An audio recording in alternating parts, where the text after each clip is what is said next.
Assalamualaikum warahmatullahi wabarakatuh. Selamat siang sahabat sehat RSUD Banyumas.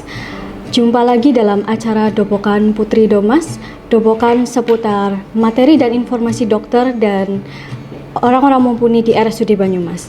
Apa kabar sahabat sehat sekalian? Semoga selalu dalam keadaan sehat walafiat. Perkenalkan, nama saya Apoteker Dias Hanifah Indrawati.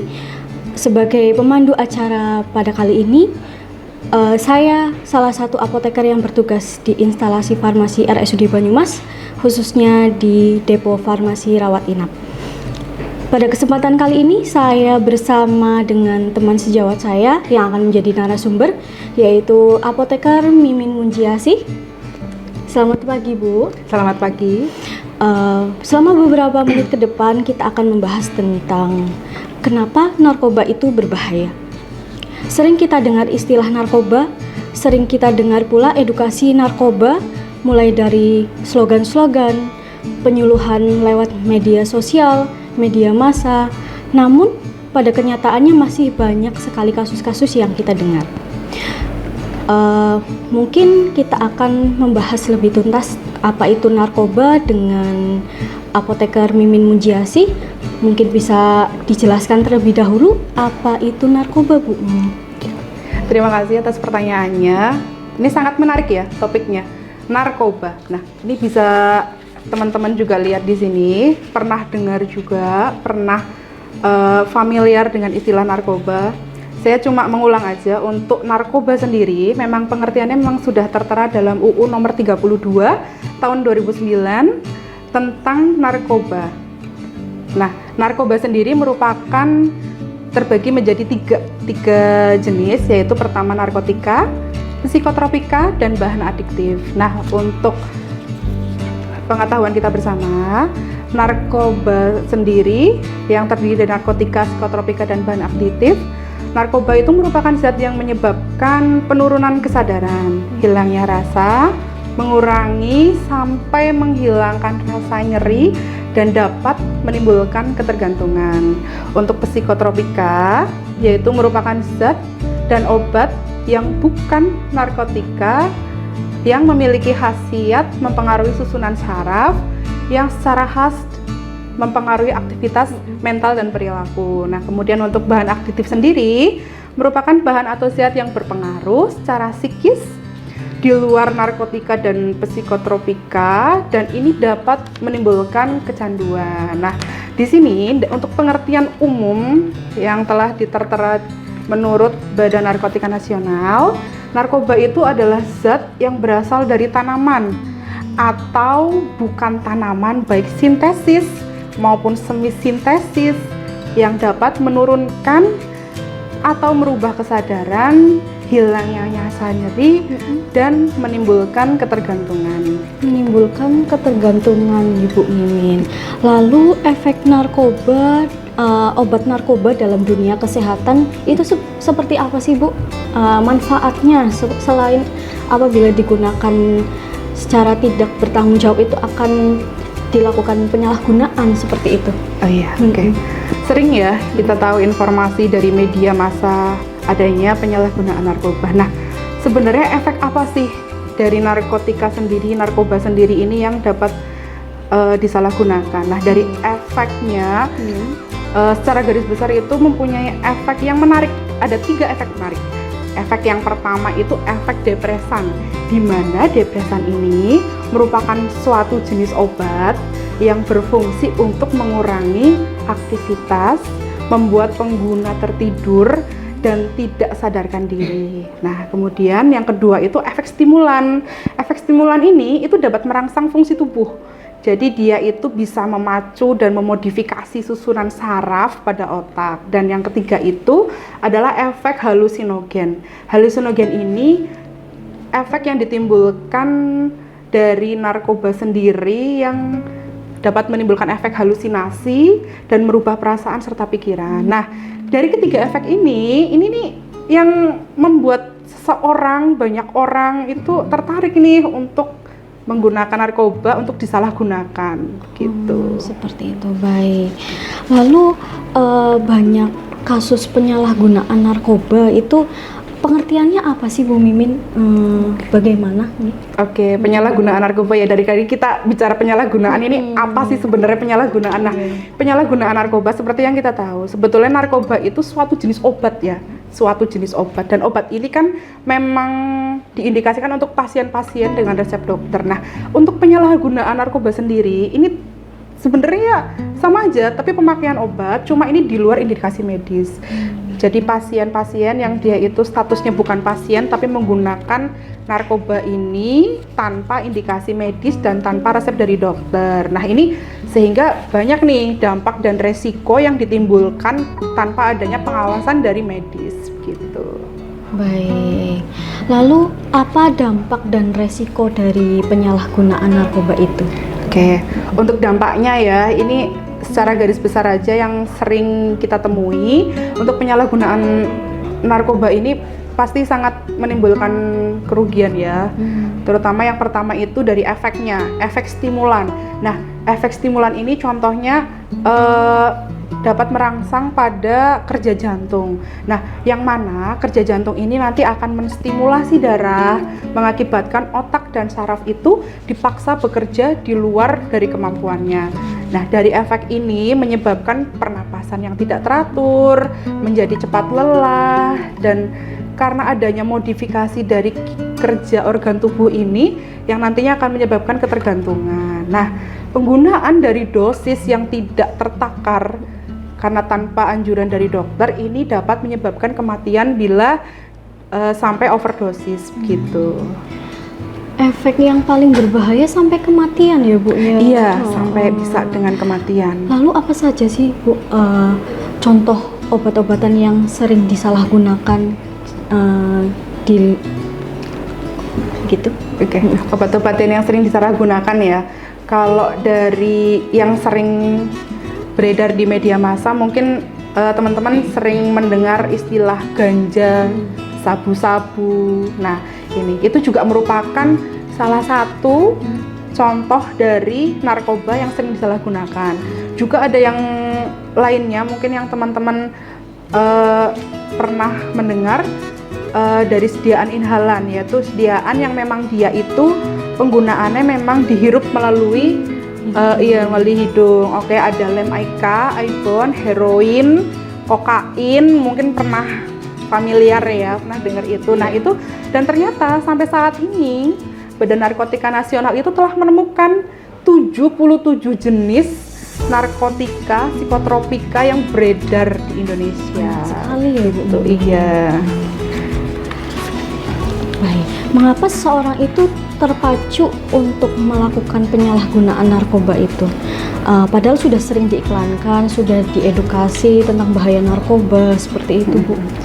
Oke, nah mengapa sih seseorang ini kok tertarik ya untuk penyalahgunaan narkoba? Padahal kita tahu, padahal sangat berbahaya apabila itu sampai dilakukan. Nah,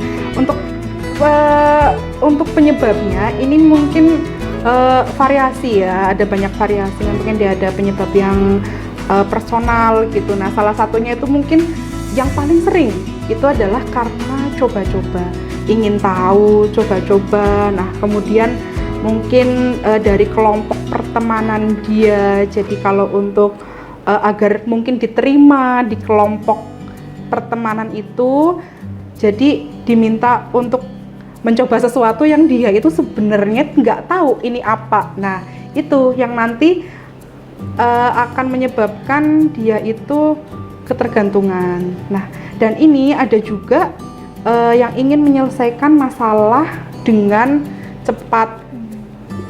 Menyelesaikan masalah dengan cepat ini maksud saya ini hanya dalam pikiran, tapi dalam realitanya memang tidak terselesaikan. Jadi dari efek-efek stimulan ini, efek-efek halusinasi ini menimbulkan seolah seseorang itu dapat menyelesaikan masalah dengan sesaat dalam pikirannya, tapi realitanya memang tidak terselesaikan. Nah, ini yang sering menjadi daya tarik untuk penyalahgunaan narkoba sendiri. Gitu. Menambah masalah ya. Menambah masalah malah bukan menyelesaikan. Lalu gitu. Bagaimana sih ciri-ciri fisik atau perilaku pelaku yang melakukan penyalahgunaan narkoba itu, Bu? Oke. ciri-ciri fisik ya, kita nggak bisa melihat ini. Oke. Baik, ya. Jadi kalau ciri fisik ini mungkin dari teman-teman yang teman dekat, kerabat, mungkin ada saudara juga yang bisa dilihat secara umum mungkin ya. Secara umum perubahannya itu mungkin kalau dari usia-usia sekolah mungkin ya, karena mungkin di usia-usia itu kan masih coba-coba, pengen coba-coba. Nah ini iya masih usia labil, betul. Jadi dalam hal prestasi mungkin menurun gitu. Nah kemudian itu ada pola yang berubah gitu, mungkin seperti pola tidur yang berubah, jadi lebih gelisah, dan dia itu cenderung untuk menarik diri dari lingkungan, menarik diri dan lebih senang menyendiri begitu. Nah kemudian itu juga berat badan turun, kemudian nafsu makan berkurang dan cenderung kelihatannya itu nggak seger karena pola tidurnya itu berubah. Jadi mungkin terlihat seperti kelelahan, begadang, ya begitu. Kemudian untuk perubahan pertemanan juga mungkin bisa kelihatan ya. Jadi untuk perubahan kelompok pertemanannya biasanya dengan si A, tapi sekarang cenderung menarik diri, kemudian punya kelompok baru yang teman-temannya kurang tahu itu kelompok apa gitu. Itu mungkin juga bisa menjadi kecenderungan. Itu untuk dia itu mungkin ada terlibat penyalahgunaan narkoba. Kemudian juga tentunya karena ada kebutuhan pembelian penyalahgunaan itu, pastinya ada peningkatan kebutuhan keuangan. Keinginan untuk membeli, betul. Keinginan untuk membeli terus-menerus. Nah, itu yang menyebabkan peningkatan kebutuhan keuangan. Dan yang terakhir, mungkin yang utama dan terakhir mungkin ya, jadi ditemukan memang barang-barang bukti itu di tempat-tempat yang pribadi, mungkin di tas, di kamar pribadi, atau di tempat-tempat yang hanya dia yang tahu. Dan yang terakhir adalah dengan dilakukan cek laboratorium. Oke, jadi positif pengguna atau tidak itu nanti bisa dilihat dari hasil laboratoriumnya. Begitu sekilas tentang ciri-ciri pelakunya. Baik. Lalu apa saja yang harus dilakukan oleh kerabat atau keluarga jika menemukan ciri-ciri fisik yang telah dijabarkan tadi, Bu? Oke. Untuk ciri-cirinya ya, kalau tadi sudah dijabarkan ciri-cirinya, nah ini kalau memang sudah diketahui nih, si A ternyata memang positif menggunakan. Pertama, jangan menghakimi. Tetap tenang, kemudian tetap pendekatan dengan empati begitu ya. Nah kemudian diajak bicara dengan lembut, empati, tanpa menghakimi. Mungkin dengan cara seperti itu jadi pelaku ini bisa lebih terbuka. Nah kemudian setelah dia mau terbuka, kita sebagai yang dekat dengan pelaku bisa mengkonsulkan ini kepada dokter, ke fasilitas kesehatan lain, atau bisa langsung ke pengurus RT RW setempat begitu.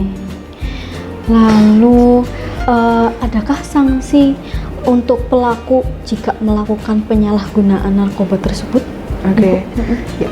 Kalau untuk sanksi jelas ada ya, karena di sini sudah masuk penyalahgunaan obat yang tidak sesuai dengan indikasi dokter. Nah, secara garis besar sudah diatur di Undang-Undang Nomor 35 Tahun 2009.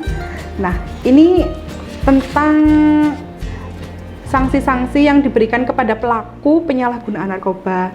Nah, untuk sanksi pidana jelas ada ya Mbak ya. Jadi jelas ada variasinya juga. Nanti bisa teman-teman buka sendiri ya untuk peraturan undang-undangnya. Secara garis besar ada yang 4 tahun, di mana ini larangan digunakan pengobatan yang digunakan untuk terbatas. Nah ini kalau adanya penyalahgunaan untuk obat-obat tertentu ini ada nanti yang pidana sanksinya 4 tahun, ada juga yang 2 tahun, ada juga yang 1 tahun gitu. Baik. Lalu hal-hal apa saja yang membuat seseorang tidak melakukan penyalahgunaan narkoba tapi ternyata tetap atau terjerat hukum narkoba gitu walaupun tidak mengenal itu yang bagaimana? Oke, ini menarik ya, ini juga bisa menjadi bentuk kewaspadaan teman-teman. Jadi untuk sanksi pidana ini tidak hanya diberikan kepada pelaku, tapi juga diberikan kepada orang yang mengetahui pelaku memang positif menggunakan tapi tidak melaporkan. Nah ini, jadi kalau teman-teman tahu ada seseorang kerabat, teman yang menggunakan, silahkan langsung dilaporkan, karena itu juga nanti merupakan suatu suatu yang menyimpang, sehingga nanti ada pasal-pasal yang menjerat begitu. Nah untuk sanksinya nanti bisa secara lengkap teman-teman lihat, masih di Undang-Undang Nomor 35 ya tahun 2009. Di situ memang sudah tercantum semuanya, nanti bisa lebih dalemi, bisa lebih dipahami begitu. Baik, ternyata sudah dicantumkan di Undang-Undang Nomor 35 tahun 2009 tentang narkotika ya. Mungkin teman-teman nanti bisa bisa membuka atau membaca sedikit tentang undang-undang tersebut gitu. Lalu bagaimana cara mencegah agar tidak terjadi penyalahgunaan narkoba, Bu? Oke.